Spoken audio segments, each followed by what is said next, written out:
Snow fell like the breath of forgotten angels, soft, persistent, and cold enough to burn. Martha Adler Winslow ran through the hush of the winter woods, her once white wedding gown heavy with mud and blood at the hem. Her lungs clawed for air as she stumbled, one boot missing, the other torn at the sole. A streak of red stained her left palm, not from the cold, but from a gash she couldn't remember getting. She had no plan beyond way. The trees whispered like gossiping churchwives behind her. Each branch she brushed past clawed at her sleeves like hands trying to pull her back to the altar. The image still flashed behind her eyes, the preacher's cracked voice reciting vows as her father's hand held hers too tight, the groom's eyes dull with possession, not love.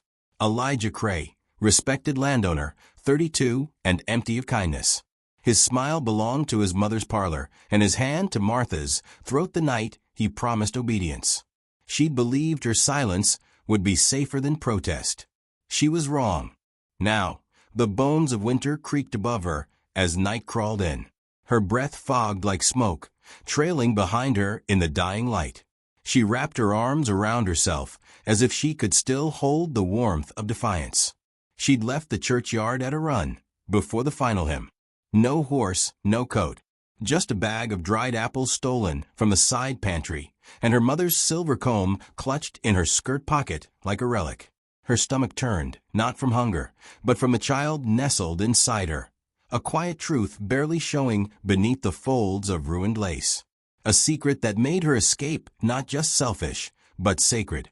Branches cracked to her left. She froze. Breath held.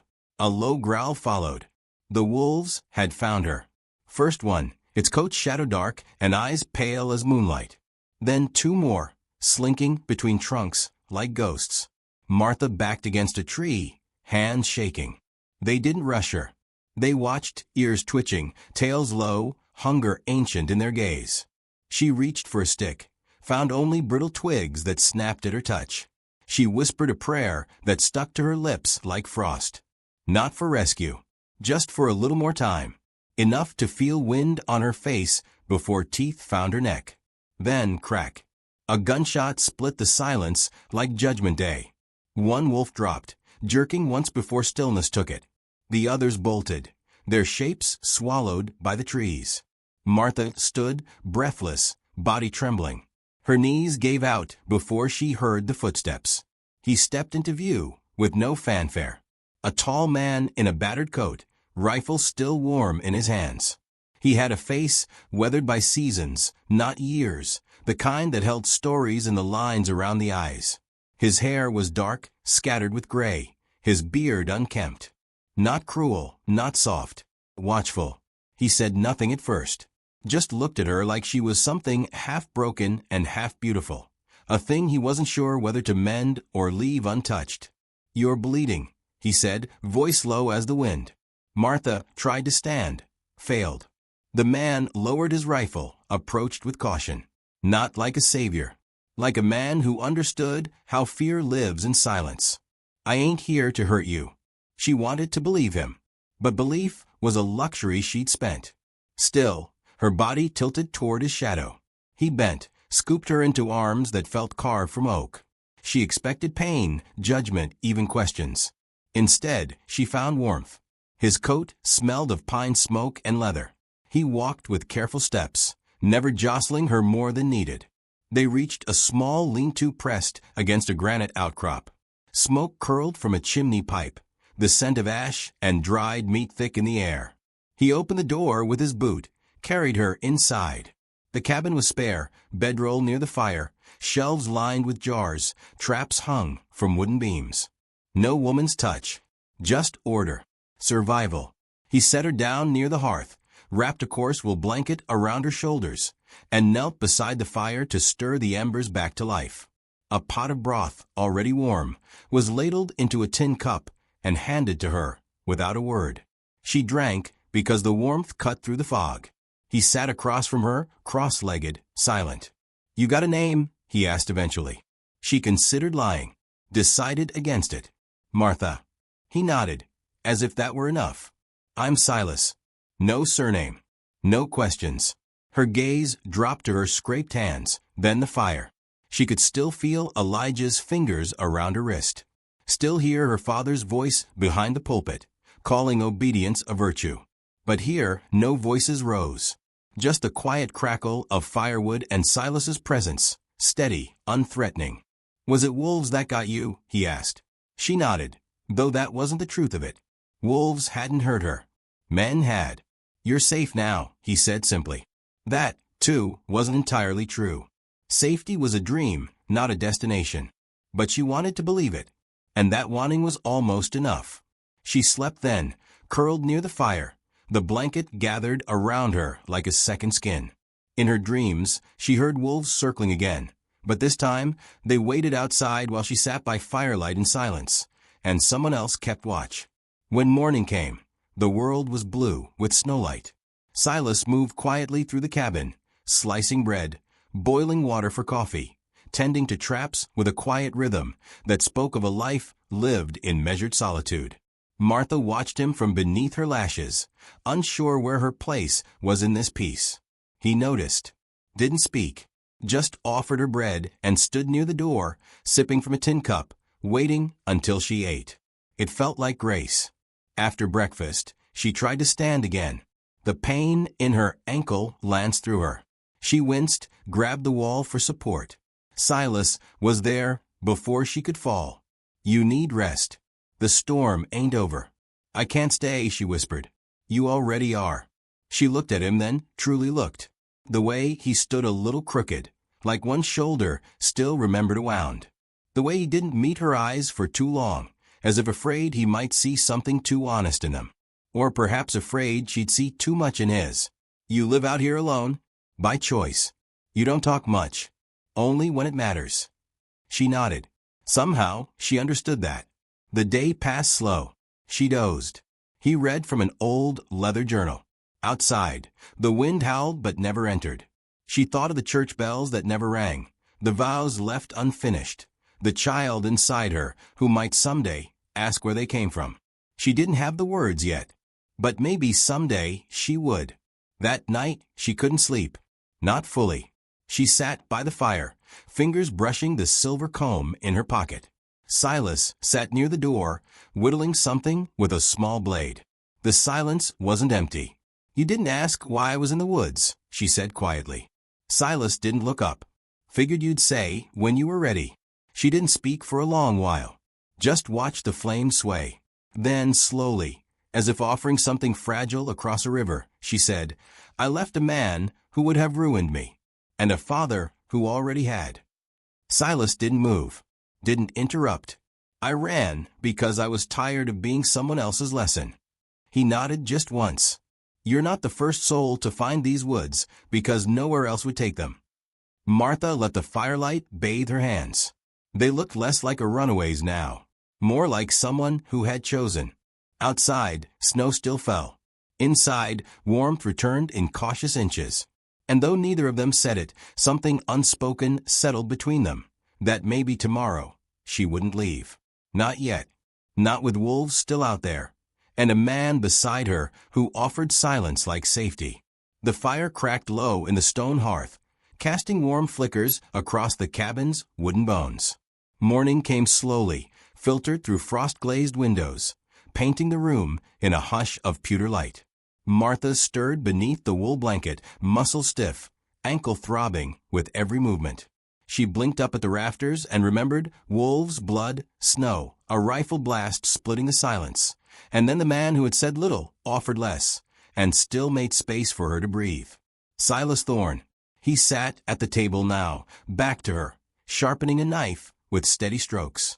Each pull of the blade against the whetstone made a whispering scrape that felt oddly comforting. The room smelled of pine and coffee. Something simmered on the stove, pork and beans, perhaps, or whatever a man like him survived on. Martha eased herself upright, the pain in her ankle flaring like an old sin. She winced. He turned just enough to glance her way. His eyes were unreadable, but not unkind. "You'll bruise if you keep pushing it," he said, voice low and grainy, like it had forgotten the shape of speech. "I can't lie here forever," she replied. "Don't expect you to." She shifted again, wrapping the blanket tighter. The cold seeped through the cabin in drafts, but it was gentler than the wild. Here, cold felt like warning, not threat. She reached for the tin cup he'd left near her bedroll and sipped. Weak tea, bitter, but hot. He'd thought of her before she woke. That unsettled her more than his silence. Silas moved like someone used to being unseen, quick, economical, never wasting gesture or breath. He carried his rifle with reverence, but kept it out of reach when inside. His coat hung near the fire now, still damp at the hem. Beneath it, his shirt was patched at the shoulder, buttons mismatched. He did not look like a man who had much, but everything he had looked kept. She studied him when he wasn't looking. There was a stillness to him, not laziness, but a kind of rootedness. Like an old tree. He wasn't young, but he hadn't grown old either. Somewhere in between. His face was rough-hewn and sun-lined. The beard kept short but not tidy. His eyes, though gray and cloud-dark, saw more than they said. "What do you do out here?" she asked, her voice softer now. "Hunt. Trap. Mend fence lines when they fall." And before this?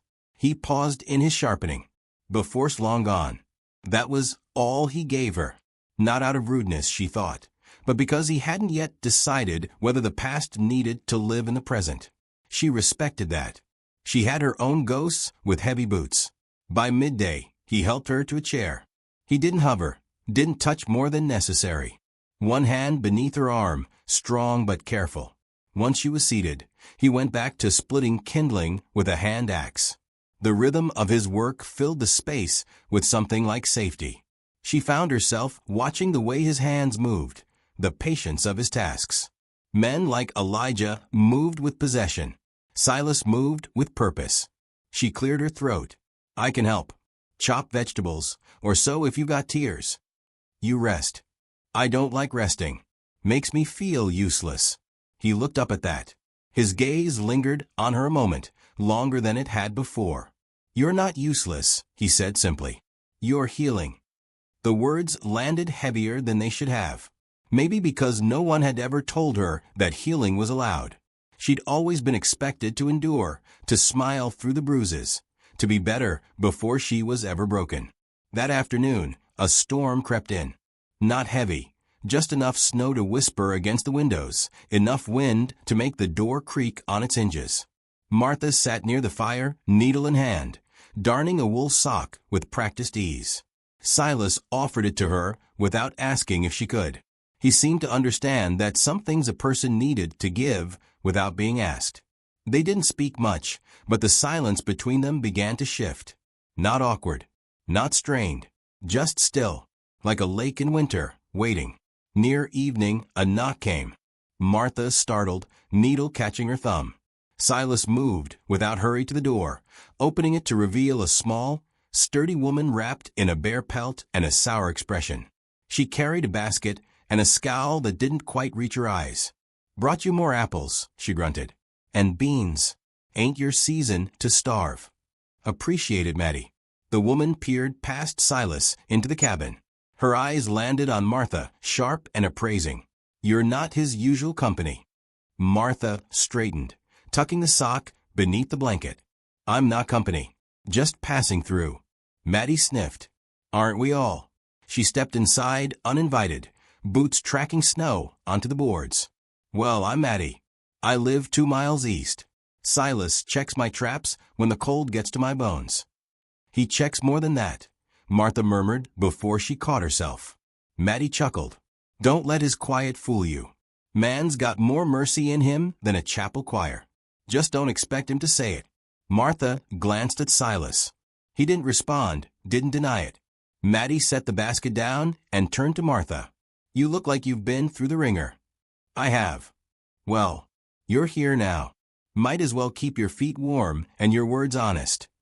With that, she left, disappearing into the snow like a ghost in a petticoat. Silas shut the door gently. "She means well." I figured. The fire crackled again. Outside, darkness thickened. Inside, they ate in silence. Beans, apples, stale bread made soft with steam.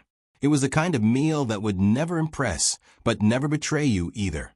Martha found herself relaxing into the quiet. The way Silas never asked for more than she gave. The way he made room without making claims. As night settled, she watched him clean his rifle, hands steady, movements reverent. She'd grown up around men who used weapons as threats. Silas treated his like a tool, not a badge. There was something sacred in that. She spoke without thinking. "You didn't ask me why I ran." He didn't look up. Figured it wasn't running. Not really. She studied his face, the way the firelight kissed the edges of it. "You ever lose something?" she asked. Yes. He didn't offer more. But something in the way he said it made her feel less alone. "I'm pregnant," she said, the words strange on her tongue. Silas didn't react. Just nodded slowly, eyes still on the rifle barrel. "Man, who put that child in you? Was he the one you left?" She nodded. "Then good." She blinked. "Good." He finally looked at her. Better a child born to a free woman than raised under a cruel man's roof. Tears threatened, sudden and uninvited. She looked down at her lap. "You speak like someone who's seen it." "I have." That was enough. Later, when she curled into her bedroll, he left the lantern burning low. Not bright enough to blind, just enough to say he was near. She heard him settle near the door, not to guard against her escape, but to keep watch, like always. Martha stared at the ceiling until her eyes blurred. Her thoughts tangled in the strange safety of this place. In the presence of a man who asked nothing and gave more than he admitted. She didn't know how long she'd stay. She only knew she wasn't ready to leave. Not yet. The snow did not stop. Days turned in on themselves like curled leaves, and still it fell. Quiet, ceaseless, thick as regret. Martha watched it gather along the windowsill, each flake a whisper of postponement.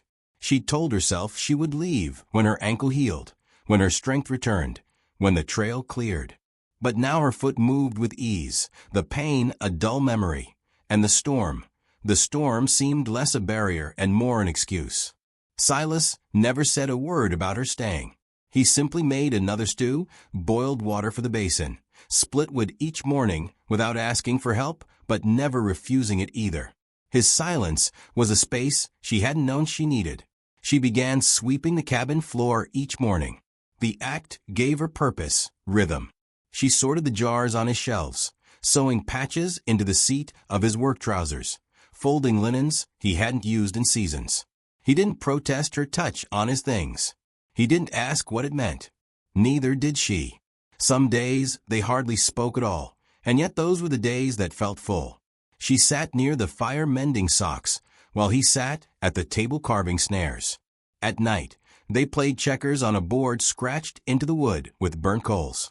She lost more than she won, but she began to see the patterns in his thinking, quiet, deliberate, merciful even in his victories. She learned to listen to the way he breathed, to the creak of his chair when he shifted, to the difference between his boots near the stove and his boots near the door. She could tell when he was thinking and when he was remembering, though he offered no words to mark the difference. Still, she heard him. One morning, she followed him outside. The snow came only in flurries now, and the sky hinted at thaw. The sun hung pale and shy above the ridge, barely warming the air. But Martha felt something break open in her lungs as she stepped beyond the cabin's doorway. "You shouldn't walk far," Silas warned, eyes on the trapline he was checking. "I won't. Just want to feel the air." He nodded and kept walking.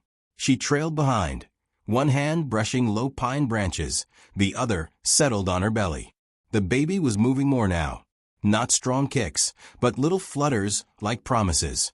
She hadn't told Silas. Not in words. But she thought maybe he knew. They reached a bend in the creek, half frozen, water trickling beneath the crust of ice. Silas knelt to reset a sprung snare, gloveless, fingers red from cold. "You ever trap more than you need?" she asked, crouching near him. He looked up. "Not once." "Why not?" His eyes didn't leave hers. "Because I know what it feels like to be caught." They walked back together without speaking. That afternoon, she made biscuits from what remained of the flour and lard. They were dry but warm, and Silas ate them without complaint.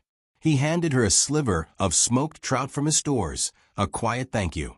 Later, He brought in a bundle of broken willow branches. "I'll teach you something," he said. He showed her how to whittle points into the twigs, how to bend and tie them into a loop, a snare trap for rabbits. She fumbled at first. The twine slipped. The loops collapsed. He didn't laugh, only watched. "Your hands are quick," he said. She raised an eyebrow. "Not quick enough. They'll learn."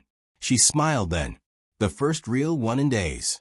That evening, she sat beside the hearth with her finished snare in her lap. "Where'd you learn all this?" she asked. "From an old man who taught me how to live quiet. Said the world's too loud already. And before that," a long pause, "war, then wandering. You fought." He nodded once. "Not proud of what I learned, but I remember it." He didn't offer more, and she didn't press. She knew what it meant to have a past you wore like a bruise just beneath the skin. That night, she dreamed of wolves again. But this time, they circled the cabin, not her. And Silas stood at the door with his rifle across his chest, not firing, just waiting. When she woke, she found herself reaching toward the space where he usually sat. Empty, but a folded blanket lay beside her bedroll. She touched it, slowly, like it might vanish. One day stretched into the next. The snow lessened. The light lingered longer. Martha ventured farther from the cabin, under Silas's watchful eye. She began to notice things she hadn't before, the way he paused before killing anything, the care with which he removed his boots indoors, the soft hum he made under his breath when working. A tune with no melody, just habit. He never asked about the baby, though his gaze sometimes flicked to her belly when he thought she wouldn't see. He never touched her, not even when she slipped on a patch of ice. He simply offered a hand, let her take it or not. She always did. One evening, she watched him from the doorway as he chopped wood beneath a gray sky. His coat swung with each swing of the axe. His movements were precise, grounded. She didn't know if he was handsome. She only knew he made her feel steady. When he returned, she was tending a fire, stirring a pot of thin soup. "I could stay," she said quietly, eyes on the flame. He set the axe down near the door, unwrapping his scarf. "Storm's gone," he replied. "I know." He didn't sit, not yet. "You don't owe me anything," he said. "I'm not staying because I owe you." He tilted his head, waiting. She lifted her eyes to his. "I don't think I'm running anymore." He nodded. A long silence stretched, but it was not empty. "I built this place for one," he said after a while. "Never expected more." "You have more now," she said. He stepped closer. The fire cast shadows across his face, but she saw the softening at his mouth, the tension easing from his jaw. "You sure?" he asked. "I'm not sure of much, but I know the quiet here feels more like peace than silence." He sat beside her, close but not touching. Their knees brushed. "I don't know what I'm doing," she admitted. "Neither do I." Outside, the last flurry of snow fell like a curtain dropping. Inside, the fire crackled, and Martha felt something ease in her chest, like breath after holding it too long. She didn't reach for his hand. Not yet. But she didn't look toward the door anymore, either. The snow melted slow, like an old man's memory, reluctant to let go of what had once been. Water trickled through the pine roots, feeding the earth beneath, with a quiet promise that things might bloom again. Martha stood by the garden plot Silas had begun to clear the year before, a crude patch of frozen soil now softened by sun and time. She knelt, pressing her fingers into the damp earth, the scent of it rich and alive, and wondered what it would feel like to belong to a piece of land instead of always fleeing it. Silas had built her a bench, rough-hewn, crooked at one leg, but strong. He never said it was for her, just placed it beneath the cottonwood near the cabin and walked away. That was how he loved. She was beginning to learn, not with words, but with things built quietly by hand, offered without ceremony. She sat on that bench now, belly fuller, skin warmer, a faint flush to her cheeks that had nothing to do with cold. The child moved more each day, stronger now. Not flutters, but true kicks, testing the edges of the world they'd come into. "Won't be long now," she whispered, rubbing slow circles over her dress. From the edge of the yard, Silas watched her. Not openly. He always pretended to be doing something else, fixing the fence, tending the smokehouse. But his eyes found her more often now.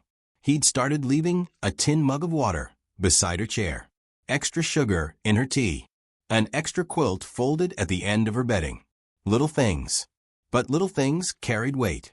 Maddie came again, this time with bread wrapped in linen, and a look that knew more than it said. "You're filling out," she told Martha, eyeing her stomach. Martha nodded. "The baby's strong." Maddie grunted. "Good.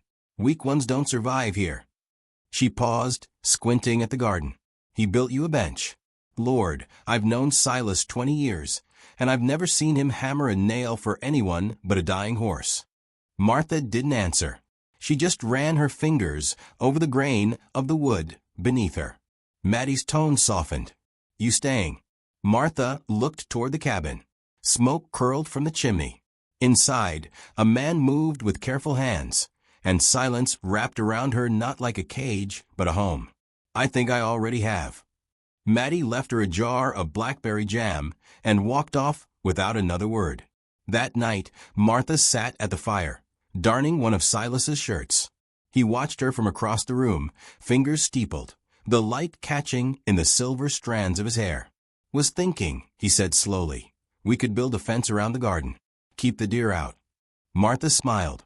"I'd like that." Silas shifted, looking down at his hands. "And maybe a crib too." The needle paused in her fingers. Her breath caught. "You want that?" she asked. He looked up. "Not out of duty. Out of choice." They didn't say more, but the space between them felt fuller than speech. Spring deepened. The air grew sweeter. Birds returned to the eaves. Martha planted seeds in rows while Silas built the fence, his shadow long over the soil. They didn't kiss. They didn't name it. But when she laughed, really laughed, he looked up from his work like it was the first sound he'd heard in years. One morning, while laying her apron to dry, she turned to find him holding a small carving. A wooden rabbit, rough but sweet, with long ears and a crooked tail. "For the child," he said. She took it carefully, holding it like something holy. "Thank you." He nodded, voice quiet. "You're welcome." Later, they sat on the porch together, the world humming with birdsong and new leaves. Martha rocked slowly in the chair he'd repaired just for her. Her eyes drifted toward the sky, where clouds passed like slow-moving cattle. She didn't speak for a long time. Then, "I used to think love had to come like thunder. Loud, certain, impossible to miss." He didn't interrupt. "But now I think it comes like this. Like someone remembering your tea the way you like it. Like a bench under a tree. Like a rabbit carved without asking." Silas looked at her then, face unreadable. She turned to meet his eyes. "If I asked you to marry me, would you say yes?" He didn't speak right away, just reached for her hand, calloused fingers closing gently around hers. "I would," he said. They married 2 days later. No preacher, no lace, no guests, just Maddie, the wind, and a patch of wildflowers Martha had gathered herself. Silas wore a shirt that didn't quite fit. Martha tied her hair back with a ribbon that once belonged to her mother. They stood by the cottonwood. Maddie said a few words, awkward, gruff, lovely, and then stepped back. Martha looked at Silas and felt no fear. "I promise to never lie to you," she said, voice soft but steady, "even when the truth hurts." "I promise to see you," he replied, "even when you hide." They kissed gently, awkwardly, a brush of mouths that said, "We're learning this together." Afterward, they shared coffee on the porch. No music, no applause, just the creak of wood and the hush of leaves. The next morning, Silas called her wife for the first time. She felt it like a warmth blooming inside her chest. That evening, while folding laundry, Martha paused and placed a hand on her belly. "I think I want to give them your name," she said. Silas looked up from the crib he was building. "Only if it's what you want." "I do. I want them to have a name tied to something strong." He nodded once. Later, as stars pressed into the sky, she whispered the name aloud to herself. Thorn. A name born not from blood or burden, but from something planted in the cold and grown with care. A name that meant home. Wind bent the grass low that morning, and the sky hung heavy with a grayness that didn't belong to spring. Martha stood on the porch with one hand on the worn rail, the other resting gently on her rounded belly, watching clouds roll in over the ridge like a warning whispered through the hills. The air felt too still, the birds too quiet, as though the land itself was holding its breath. Inside the cabin, Silas moved through his morning rituals, checking the latches, stacking kindling, setting a kettle on the stove. He didn't speak, but Martha could see it in the line of his shoulders. He felt it too. A shift in the air. A change coming. She hadn't had a nightmare in weeks. But last night she'd woken drenched in sweat, the echo of heavy boots and slamming doors thundering in her chest. It had taken Silas's hand wrapped around hers, firm and quiet, to settle her heart again. Now she knew why the fear had returned. Some part of her had known before her mind could catch up. She turned as hooves clattered down the main trail. 3 riders, their figures dark against the pale horizon. Dust rose behind them in an urgent tail. She counted the seconds between hoofbeats, between each pulse in her throat. The lead rider wore a black coat, dusted with red earth. The wide-brimmed hat gave him away before the sharp lines of his face ever came into view. Elijah Cray had found her. Her hands tightened on the porch rail, breath shallowing. Silas appeared in the doorway behind her, rifle slung across his chest, coat already on. He didn't ask who they were. His eyes had already understood. "You stay inside," he said, voice steady. "No," she said, eyes locked on the riders. "Not this time." He studied her for a beat, then nodded. There was no panic in him, only preparation. The way a storm was neither afraid nor eager. It simply came, and all you could do was meet it. The 3 horses slowed as they neared the cabin. Elijah sat tall in the saddle, a man used to being obeyed. Beside him rode a wiry man with a crooked nose and mean eyes. The third was younger, maybe 19, fingers twitching near his gun belt like a boy who'd practiced violence, but never seen it bleed. "Well," Elijah said, surveying the porch like it was property, "isn't this sweet? The preacher's daughter playing house with the trapper." Martha stepped forward, heart drumming in her chest. "Leave, Elijah.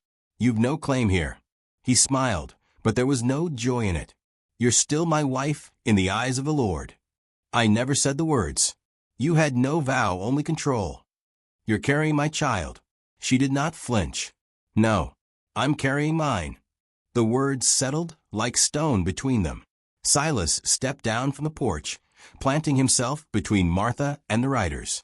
He didn't raise the rifle. He didn't need to. It lay across his arms, calm as a sleeping dog, but anyone with half a mind could see it would bite if commanded. "You'll turn around," Silas said. "You're not welcome here." Elijah chuckled. "And who are you to tell me what's mine?" Silas's voice didn't rise. A man who's seen enough ruin to recognize its shape. The younger rider shifted, nervous. The man with the crooked nose spat into the dirt. Elijah's gaze never left Martha. "You think this man can protect you?" he asked her. "You think hiding behind trees and kindness makes you free?" "I'm not hiding," she said. "Not anymore." Elijah's expression darkened, something twisting in him. Entitlement wounded into fury. "You're coming with me," he said, dismounting in one smooth motion. His boots hit the earth with too much certainty. The young one followed, hand grazing the butt of his pistol. Silas lifted the rifle, not high, just enough. The barrel glinted silver in the flat light. His finger rested near the trigger, patient, unshaken. "I won't ask twice," Silas said. Elijah stopped. "You'd kill a man over someone else's bride." Silas looked at Martha. She met his eyes, and in that breath, the world narrowed. The wind, the clouds, the years that had buried them both, they all paused. "She's not someone else's anything," he said. "She's hers. And she's here because she chose it." The crooked-nosed man moved too fast, drawing from his coat, but Silas was faster. The rifle barked once, the sound tearing through the clearing like thunder. The man dropped, weapon clattering from limp fingers. The young one froze, eyes wide with a panic that didn't yet know how to flee. Elijah drew, but he didn't aim. He lunged toward Martha, rage and pride boiling over. Martha stepped back, stumbling. Silas lowered the rifle, stepping between them again. "Don't," he said, voice quieter now, deadlier for it. Elijah hesitated, hate coiling in his throat. But he saw it now, the steadiness in Silas's stance, the unshakable calm of a man who had nothing left to fear. The boy dropped his pistol to the ground. Maddie's voice cut through the stillness. "I'd advise you to listen." She appeared from behind the tree line, double-barrel cradled in her arms, boots crunching over old snow. Her face was unreadable, but her aim was steady. "Elijah Cray," she said. "I've known your kind since I had a waist worth corseting. Now pick up your friend and leave before I remember how to shoot worse." Elijah glanced between Silas, Martha, Maddie. 3 people. 1 child coming. No fear among them. He spat again, this time at the ground near Silas's feet. "This ain't the end," he growled. Silas raised an eyebrow. "It is for you." Elijah said no more. He lifted the wounded man with the boys' help and mounted up. The horses turned. They rode off without looking back, the weight of failure dragging their spines low.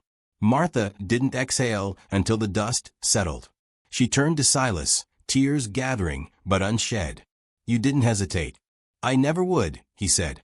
"Not for you." Maddie approached, checking the porch for stray bullets. "Well, that was dramatic. Could have used less blood. But I suppose justice never cared about tidy endings." She eyed Martha's stomach, then reached out to gently touch her hand. "You're safe now. That matters." Martha nodded. She didn't trust her voice.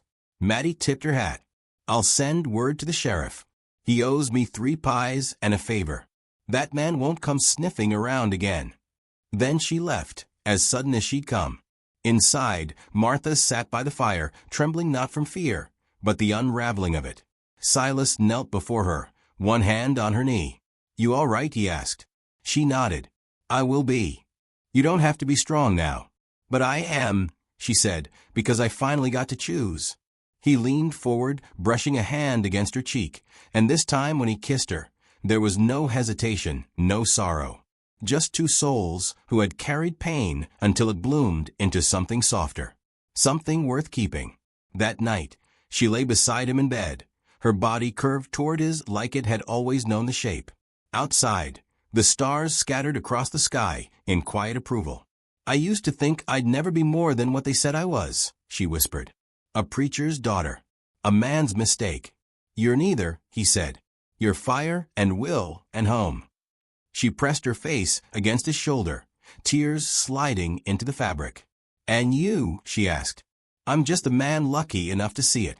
The wind outside stirred the trees, but the cabin stood solid, stitched together with quiet courage and the slow labor of kindness. In the months to come, there would be lullabies and sleepless nights, garden rows and spilled milk, laughter and storms.